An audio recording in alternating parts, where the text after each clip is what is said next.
ఈరోజు పార్టీ అధ్యక్షులు అదేవిధంగా ఆంధ్రప్రదేశ్ ఉప ముఖ్యమంత్రి అయినటువంటి పవన్ కళ్యాణ్ గారి యొక్క 54వ జన్మదినం సందర్భంగా పవన్ కళ్యాణ్ అభిమానులకు అలాగే పాకిరేపేట నియోజక ప్రజలందరికీ కూడా కూటమి నాయకులకు ప్రజలందరికీ కూడా జన్మదిన శుభాకాంక్షలు మనందరి తరఫున ఆయన తెలియజేస్తున్నాం. అదేవిధంగా ఆయన జన్మదిన వేడుకలు గతంలో దాకా పండగ వాతావరణం కాకుండా సేవా కార్యక్రమంతో చేయాలని మొన్న విశాఖపట్నం 3 రోజుల సదస్సులో చెప్పడం జరిగింది. అదేవిధంగా ఇప్పుడు ఈవేళ ఇక్కడ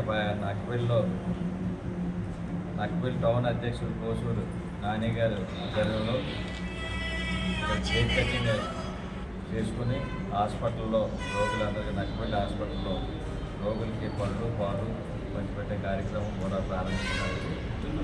ఏదైతే పిలిపించారో ఏంటంటే సేవా కార్యక్రమం ద్వారా జన్మదిన వేడుకలు చెప్పుకోండి. మరి అదేవిధంగా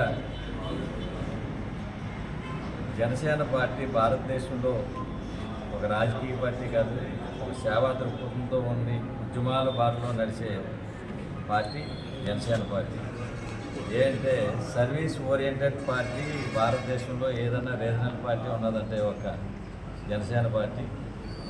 సర్వీస్ చేస్తూ గత 10-12 ఏళ్ళు ఈవేళ అధికారంలోకి రావడం జరిగింది. అధికారంలోకి వచ్చి 15 నెలలు అయిన తర్వాత మొన్న ఈ మధ్యన 3 రోజుల సదస్సులో విశాఖపట్నంలో పవన్ కళ్యాణ్ గారు రేపు రాబోయే భవిష్యత్తు యువతరాన్ని అని చెప్పడం జరిగింది. జాతీయ భావాలతో ప్రాంతీయ పార్టీ మనం నడుపుతున్నాం కాబట్టి ప్రతి ఒక్క యువకుడు కూడా నడుము బిగించి ఈ భారతదేశ గౌరవాన్ని ప్రతిష్టని కాపాడే విధంగా గ్రామాల్లో సర్వీస్ ఓరియంటెడ్గా మీరు పనిచేసి ప్రజల మన్నలు పొంది మీ కాళ్ళ మీద మీరు నిలబడి రేపు రాబోయే స్థానిక సంస్థల ఎన్నికల్లో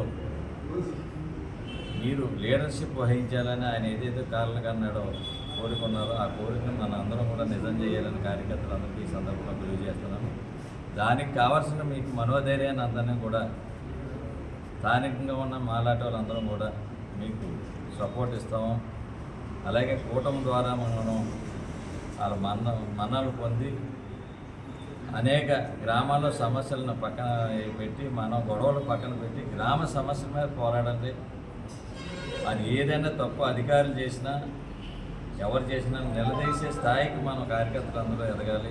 ఇప్పుడు దాకా కార్యకర్తలందరూ కూడా గత 15 సంవత్సరాల నుంచి జెండాలు మోసి పవన్ కళ్యాణ్ గారు జోష్లో తిరిగాను తప్ప ఇక్కడి నుంచి అధికారం వచ్చాయి కాబట్టి ఇది